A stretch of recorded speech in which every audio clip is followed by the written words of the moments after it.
Jangan ada upaya untuk membungkam hati nurani, opini, dan pendapat dari warga negara sepanjang itu disampaikan dalam koridor hukum dan konstitusi yang berlaku.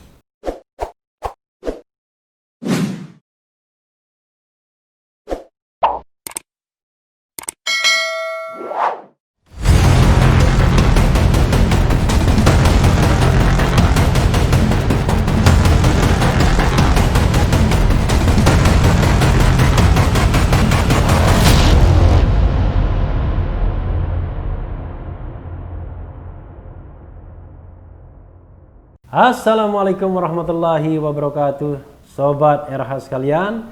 Jumpa lagi kita di channel yang keren ini, Keren Cadas. Kali ini saya mau baca soal Amin Rais ya. Luar biasa ini kakek kita satu ini ya. Karena Profesor Muhammad Amin Rais tetap bersemangat, konsisten walaupun di usia yang sudah sangat sepuh ya. Beliau kelahiran tahun 42 atau 43 ya. Usianya antara 77 atau 78 tahun ya. Rasanya tahun 42 ya. 42 tapi mungkin belum masuk. Tapi udah Desember ini. Tapi kita lihat saja ya. Yang jelas beliau berusia memang sekitar 77-78. Ini sebagaimana dilansir oleh suara.com. Amin Rais beri tawaran ke Jokowi. Mundur atau rekonstruksi ulang negara. Luar biasa ya, kayak shutdown, kayak kalau kita hang misalnya. Suara.com. Politisi senior Amin Rais meminta kepada Presiden Joko Widodo untuk tidak lagi melakukan politik yang memecah belah bangsa. Amin pun menawarkan kepada Jokowi untuk mundur dari jabatannya atau melakukan rekonstruksi ulang negara. Luar biasa ya. Hal itu disampaikan Amin dalam acara konferensi pers penyampaian sikap dan tuntutan atas perkembangan kehidupan berbangsa dan penyelenggaraan yang memprihatinkan di restoran Pulau 2 Senayan, Jakarta, Kamis 17 Desember 2020. Saya juga datang Sobat Era sekalian dalam kesempatan itu ya, semacam press conference, dan saya menyampaikan dua hal. Karena itu press conference tentang penembakan Laskar FPI dan penahanan Habib Rizik. Saya menyampaikan dua hal, aspek hukum, mereka yang terlibat di dalam eksekusi Laskar FPI, mereka tidak boleh go unpunishment, berlalu tanpa hukuman. Lalu aspek non hukumnya, ya harus ada dialog keterbukaan pemerintah dan rakyat, termasuk dengan para oposisi, untuk memelihara demokrasi kita. Jangan sebentar-sebentar memenjarakan orang yang berbeda pendapat, kira-kira gitu ya. Jadi saya cuma akan mengatakan, pertama pada Pak Jokowi, saya dan teman-teman mengharapkan supaya segera selesai. Tidak lagi melakukan politik yang akhirnya itu sesungguhnya memecah atau membelah bangsa kita, kata Amin. Ya, memecah belah itu karena salah satunya presidensial threshold yang hanya menghadirkan dua calon, kita kemudian terpecah jadi cebong dan kampret, yang netral pun dibilang cebong atau dibilang kampret, kira-kira begitu ya. Dan sampai sekarang politik belah bambu itu terasa ya. Presiden Jokowi misalnya tidak sama sekali tidak menyinggung misalnya simpati, berbelasungkawa atas korbannya 6 jiwa. Tapi begitu seorang penyanyi yang kebetulan pendukungnya meninggalnya normal, langsung mengucapkan belasungkawa ya. Kemudian Amin meminta kepada Jokowi dalam pemerintahnya tidak memberikan angin segar pada komunisme. Yang ketiga, jangan berat sebelah. Semua ini kita digiring ke Beijing, ke negara tirai bambu itu ya tuturnya. Lebih lanjut, Amin pun kemudian memberikan tawaran kepada Jokowi untuk mundur dari jabatannya saat ini.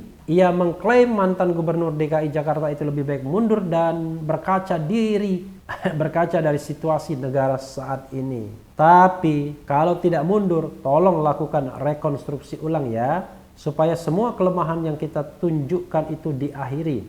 Kalau masih mau ini membuka lembaran baru, tandasnya. Adapun dalam acara ini turut dihadiri pakar hukum tata negara Refli Harun, Muhyiddin Junaidi, Neno Warisman hingga Marwan Batubara. Luar biasa ya. Tapi kita boleh sependapat, boleh tidak ya. Tapi saya mengatakan dan selalu mengatakan begini, memang warga negara boleh meminta penguasanya mundur. Yang tidak boleh adalah memberontak, menggunakan kekuatan senjata untuk meminta seorang kepala negara mundur. Tapi kalau menyampaikan opini nggak ada masalah menurut saya. Demikian juga melakukan unjuk rasa tidak masalah. Jangan lupa tahun 98 Presiden Soeharto mundur setelah didesak. Tapi yang jelas ya, kita tidak boleh memaksa dalam tanda kutip di luar koridor konstitusional. Makanya saya katakan sebab seorang presiden itu bisa diganti itu 3. Pertama melalui election, ya itu diatur di dalam pasal mengenai pemilihan presiden dan wakil presiden, yaitu pasal 6 dan 6A. Kemudian diatur juga mengenai pemberhentian presiden, yaitu pasal 7 dan 7A dan 7B dan 7C ya, pasal 7. Lalu diatur juga dalam pemilihan, bukan pemilihan presiden. Yang ketiga adalah pengunduran diri, pasal 8. Jadi sepanjang itu melalui jalur konstitusional tidak masalah. Yang tidak boleh adalah coup d'etat, coup ya, melakukan yang namanya pengambil alihan kekuasaan. Itu namanya coup, sebagaimana yang sering terjadi di Thailand. Nah, memang dalam kesempatan kemarin itu di Pulau Dua ya, restoran Pulau Dua, sebenarnya tidak hanya bicara mengenai tuntutan Amin Rais tadi soal rekonstruksi dan lain sebagainya, tapi lebih pada tuntutan bagaimana menyelesaikan kasus 6 Laskar FPI dan Habib Rizik. Jadi ada 3 tuntutan. Satu adalah bagaimana menyelesaikan masalah Laskar FPI ya dengan sejujur-jujur dan seterang-terangnya dan seterang-terangnya. Yang kedua adalah membebaskan Habib Rizik karena dianggap ya dikriminalkan, dan yang ketiga itu membentuk sebuah tim pencari fakta gabungan yang independen. Itu sebenarnya inti dari rilis yang sudah dibuat dan disampaikan juga ke Mabes Polri. Hanya barangkali aspirasi-aspirasi orang yang di situ berbeda-beda. Berkali-kali misalnya Amin Rais bicara tentang pengunduran diri Presiden Jokowi. Kalau saya tidak pada posisi berpendapat. Karena bagi saya yang penting orang boleh berpendapat sepanjang itu di koridor konstitusi. Jadi yang setuju mundur ya boleh, tidak setuju mundur juga boleh, sepanjang jawab jinawabnya masih dalam koridor hukum. Tidak sampai misalnya gangguan fisik atau menggunakan state aparatur negara untuk membungkam, tidak boleh. Jadi sahabat era sekalian, justru kritik itu diperlukan Presiden Jokowi untuk mengevaluasi. Sebenarnya ketimbang mendengarkan orang-orang asal bapak senang misalnya, dia tahu harus mendengarkan apa sih omongan para oposisi ini. Memang kadang-kadang pahit, seolah-olah tidak ada benarnya dan tidak ada bagusnya. Tapi kan apakah itu membuat kita gelisah? Kan tidak juga. Kita dengarkan saja kritiknya. Ya contoh misalnya mengenai ditembaknya 6 Laskar FPI ini. Apakah Presiden Jokowi misalnya memilih hanya untuk mendengarkan dari pihak kepolisian saja? Tidak mendengarkan fakta-fakta yang dikembangkan, yang berkembang di lapangan misalnya, yang ditemukan oleh media misalnya, yang ditemukan oleh Komnas HAM misalnya. Jadi kalau hanya mendengar single perspektif, wah gawat. Presiden Jokowi tidak akan bisa mendalami dan menyelami masalahnya. Sehingga nanti ketika mengambil keputusan itu pasti keliru. Jadi saudara sekalian, mudah-mudahan Presiden Jokowi sadar, bukan sadar ya, mau menerima kritikan dimanapun sumbernya, dari manapun datangnya, dan tidak menggunakan sekali lagi kekuatannya untuk membungkam orang-orang kritis. Selalu itu yang saya katakan, karena itu yang mengkhawatirkan.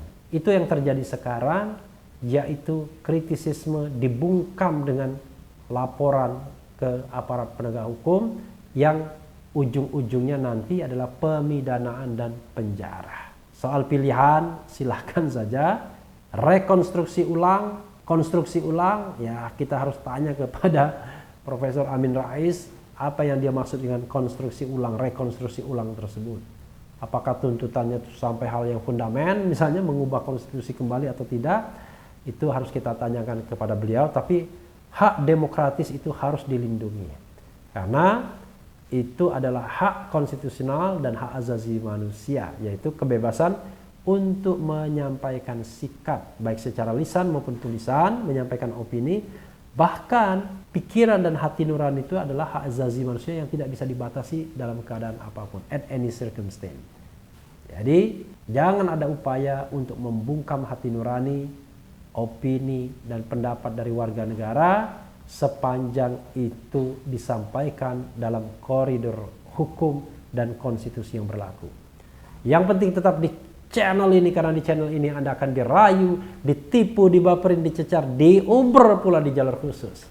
Karena channel ini adalah channel yang mengancam, memeras, dan membenci. Jangan lupa subscribe, like, comment, and share. Cheers.